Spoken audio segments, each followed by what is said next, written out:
to be here on a happier note, because I spent 4 very eventful years in this chamber, cross-pollinating ideas with eminent Nigerians on how to redefine the meaning and concept of modern leadership. I can remember vividly the firecracks that used to fly between the then minority leader, Ainaya Hakot Abaribe, a very erudite scholar, and another giant of the Senate, Yahya Abdullahi, the then majority leader. Ironically, both of them are on the other side of the aisle this time around. Your Excellency, I thank you. I appreciate you for inviting me on this solemn occasion. I appreciate you because our political space is populated by careful snails who do not want to disturb the apple cart. But here you are, a very colorful politician. The First Republic had had its own share of the Aminu Kanos, of the Ozumba Mbadiwes, of the Penkelemesis. The Second Republic had had our own Abubakar Rimis, the Sabo Bakinzuos, the Sambakwes, and the Busari Adelakons. But this republic, Gudaji Kazaure had fallen by the wayside. Patrick over here is nowhere to be seen. You are now the most colorful politician enlivening the political atmosphere. And the last time I met my brother, my friend Senator Ifeanyi Ubah, was when you came with him, along with the majority leader, Senator Michael Opemi Bamidele, and the beautiful Hadiza Natasha Akpoti to condole me over the loss of my mother-in-law. Your Excellency, distinguished colleagues, the youngest member of the 9th Senate was also one of its brightest stars. His age belied his political dexterity and grassroots affiliation. His generosity knows no bounds, and his free spirit broke down political and ethnic barriers. There was a time the Boko Haram viciously attacked a community in Borno Central. Senator Ifeanyi Ubah reached out to me through my friend, Mikhail Tokumbo Abiru. He traced me to my house and gave a donation of 50 million naira and said, please, I don't want this donation to be publicized. Your Excellencies, distinguished colleagues, Ifeanyi Ubah was a good man. His bridge-building capacity elevated his political journey beyond older and more established giants in the arena. And he was easily on his way to bigger conquests when the Lord called him home. I want to align myself with the earlier speaker, Senator Osita Izonaso, who quoted John Donne, who said, I am involved in mankind, never sent to know for whom the bell tolls. It tolls for thee. Death is an inevitable destiny that is hanging on everyone's neck. We are all travelers on our journeys home. From where? From God. To where? To God. My condolences to his family, friends, and political associates, most especially Iyo, with whom they are planning to go on a long journey. Your Excellency, please receive my most heartfelt condolences. I miss the Senate. It's a familiar house. I miss my friends. I even miss the ushers. Mukhtar Dadao even named a son after me. That's how close I was with the Senate family. I feel I belong to you, and you belong to me. Even the younger ones, Ifeanyi has become my friend. Thank you so much. And of course, an incoming governor is wearing a red cap and looking out at me. Thank you so much, and God bless us all. Thank you.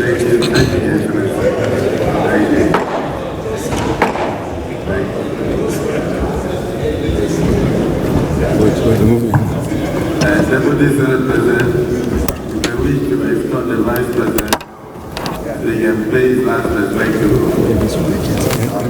this your man, don't forget. This is your Vice President, forget it.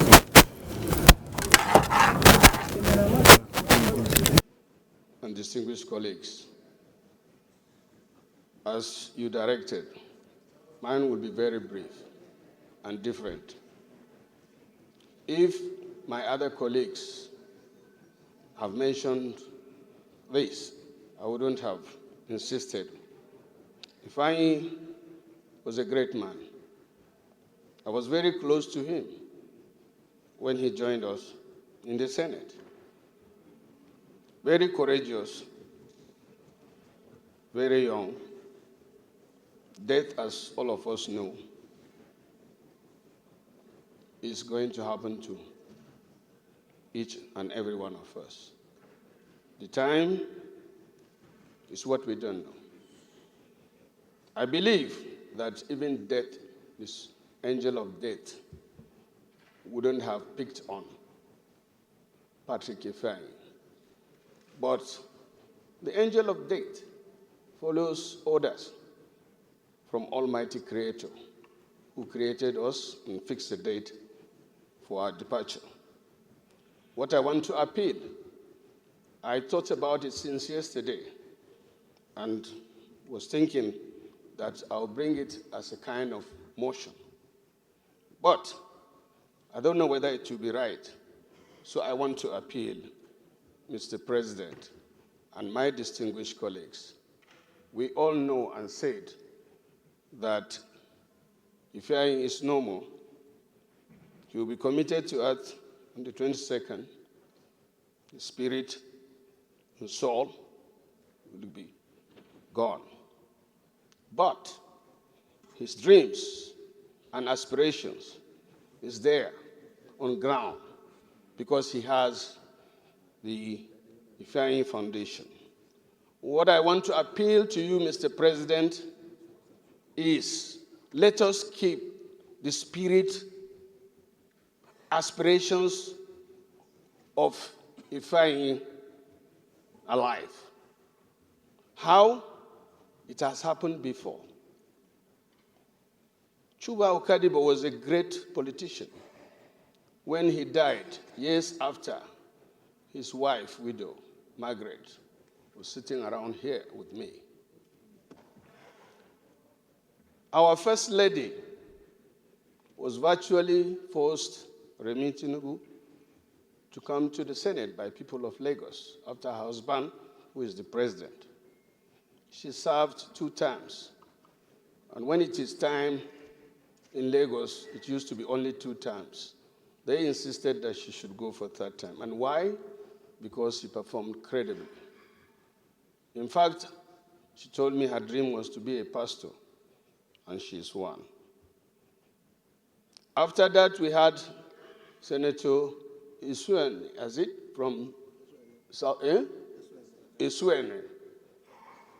She was the wife of a great general from South, and she performed credibly here. After that, right there, where Ifeanyi used to sit, Abiru is sitting down there. His father was a senator in 1979. Right on my right is Yaradua. Everybody knows who Yaradua is. Senator Obasanjo, if you remember, was the daughter of General Obasanjo. Sitting in front of me, right there, is the Ifeanyi His father was a great senator. Even in America, the Kennedys, when the president was assassinated, his brother became the senator, and he spent 40 years in the Senate. And the Bush family. Finally, my appeal, Mr. President, to you and my distinguished colleagues. His wife, fortunately, is 50 years or so, a wonderful wife. Let us support the family and have the spirit representative of Ifeanyi here in the chamber when the election for the Anambra senatorial district that he represents comes over. Thank you very much. May his soul rest in peace. Thank you. Distinguished colleague. Of courage, an epitome of determination, an epitome of resilience, someone who had the passion of his people, someone who was always serving his people. I therefore extend my condolences to his immediate family, his wife and children, his close relatives, and his extended family. I extend my condolences to the Senate of the Federal Republic of Nigeria, to the people of his senatorial zone, to the people of Anambra State, and indeed, the entire people of Nigeria. He was a man of courage, as I said earlier, someone who was always determined. He came into this Senate in 2019 as the only member of the Senate coming from the YPP. That would have been a disadvantage to him, but he turned out to be an advantage because he quickly rose to say that he was the leader of the YPP caucus, and so he should be recognized as one of the leaders of this Senate, coming from YPP. Not only that, he quickly went into the steering committee that elected the Senate President and Deputy Senate President. Before you knew what was happening, he became one of the power brokers of the Senate. And he used that to his advantage, full advantage, to promote the interests of his people. He was always putting pressure on me as the chairman of the Representation Committee. I want this project for my zone, that project for my zone, and he was able to get so many projects. Sometimes I said, don't try to be an Oliver Twist. He said, yes, I could be anything, provided you give me what I want to give to my people. Not only that, he went outside the shores of the National Assembly, outside the shores of the government, and began to initiate projects funded by himself and his friends, building cathedrals, building churches, houses for the poor, and so on and so forth. The man spent his life for his people. So generous, a philanthropist par excellence. He will come to us, even as leaders, he will say, oh, leaders, I know you are okay, you are financially sound, but I want you to take this to my kids at home. He'll be pushing something to you, present to you, when you say, no, I don't need, take it to my kids. That was Ifeanyi Ubah for you. He was everywhere. I remember the last outing we had with him was when Senator Sani Musa was bereaved. And he came to us and said he wanted to go there. We went with the Senate leader to Sani Musa's wife's residence in Kefi. He was a travel, but he adjourned his journey in order to pay that visit. He was there for all of us. We've lost a brother. We've lost a friend. The only thing we can do for him is continue to follow up to make sure that his children are well taken care of. We need to do that.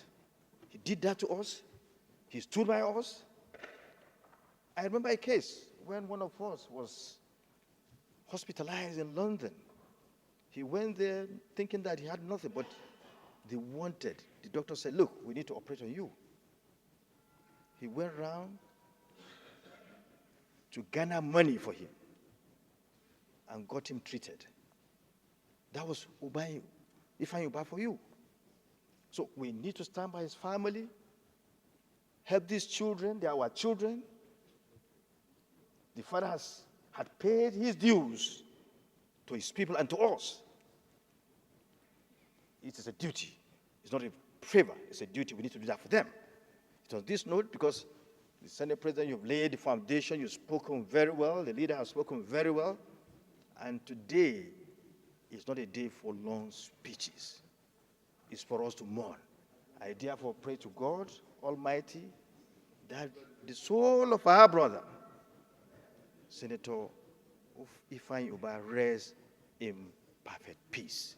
May God give us the fortitude to bear his loss. Mr. President, I say submit.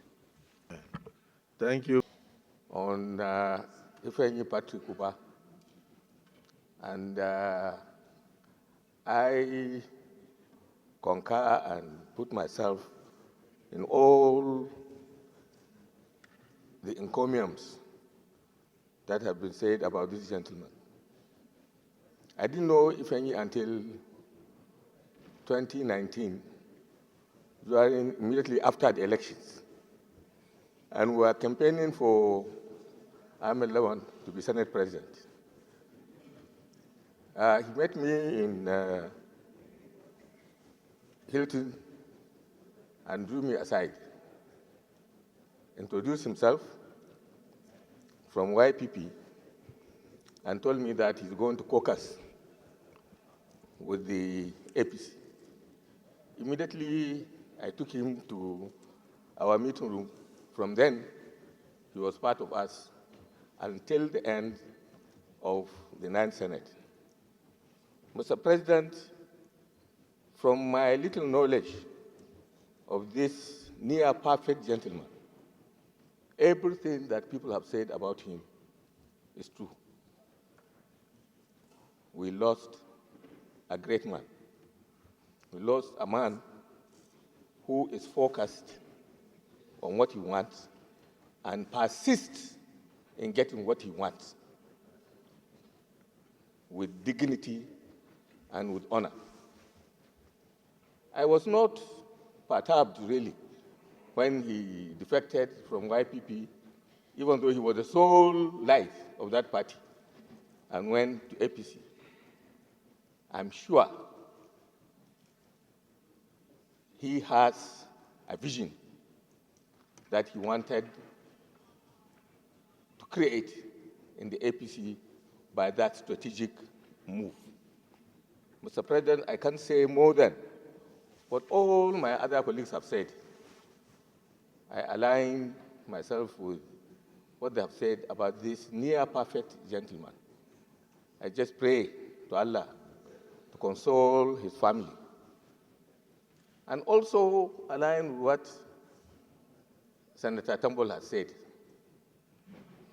The passing of Senator Ubah is a lesson for all of us. We should sit down and reflect about life. He went through life for 52 years and gave his all. He got all the life goals that he has set out for himself. God, in his wisdom, took him away from us. We pray that we also benefit from learning that this life on this earth is a life of service. We should dedicate ourselves, like he did, to the service of humanity and particularly his local communities. I believe that Patrick Ubah, if he had lived, would attain with a dynamic personality, political heights that only very few have attained in Igbo land and Nigeria. I pray for Allah to bless him, bless his soul, and give his family the solace in this time of their loss. Thank you, Mr. President. Thank you, the leader. Thank you, Mr. President, and my distinguished colleagues. Today is a very sorrowful day for me and almost all of us in this hallowed chamber. Distinguished Senator Ifeanyi Ubah is a beloved brother, friend, and confidant. Ours crosses in 2002 at the residence of Sir Emeka Offor. And right from there, a bond was built. We continue to build that relationship from the initial meeting we had as businessmen. We built a strong and unbreakable friendship that we transitioned to the arena of politics,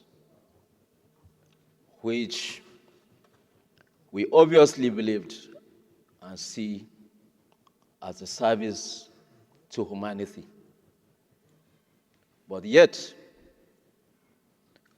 how we felt in politics, we have together shared our feelings, our experiences, offering encouragement to each other and celebrating milestones that we've been able to part, not just for ourselves, for our constituents. We have been here on this particular row most times discussing what next are we going to do in order to salvage the suffering of our people. At the most difficult time, Ifeanyi Ubah traveled home to Nnewi, to his country home, and he called me over the video, and he showed me how his home turned to Mecca with thousands of people. And I saw the palliative that he was offering. And I said to him, we have a lot of things to do. At the same time, he went straight during that COVID period to construct a medical center where he tasked most of his friends here to contribute. And he told me that medical center, he is going to commission it in the next 6 months. And he did, and that is part of his humanity. He said, you must do the same. He gave me the same plan, and I'm doing the same in my place. The last was when Ifeanyi Ubah was about to leave this world. He invited me to join him to travel to the United States. I told him I would not be able to make it. A week later, he said he was going to go for his daughter's graduation ceremony, where she had a first class. And that was the last I have spoken with Dr. Ifeanyi Ubah. We have built something in common. No day that will pass, I will not complain to him or he will not complain to me. He will come with his wife, Uche, to my house. Ifeanyi will come. If I'm at home, I'm not at home, he will lie down on a three-seater and sleep and wake up, even if I'm not there. Ifeanyi will go to the dining table. For my northern friends here, colleagues, miyan kuka is a soup, a boba soup. Ifeanyi Ubah, whenever he comes, he will say that is the only thing he wants. So to tell you, this is the bond we have built together. But something miraculously happened. Just about 16 days to his departure, A former colleague of us here, Etang Eyang, brought something to Ifeanyi Ubah. Ifeanyi Ubah said, I'm not going to do anything until you get to Senator Sani Musa. And he came to me and showed me what. And I said, I can't do anything until what Senator Ifeanyi Ubah said. And that is how we closed that thing. And that will remain in my memory forever. May God bless the soul of Ifeanyi Ubah. May God guide his family, especially his wife, Uche, his son, Ifeanyi, and his other brothers, and the daughter. I pray to God to guide them, protect them, and give us the solace to always pray and remember this soul that have touched the lives of many. Thank you, Mr. President.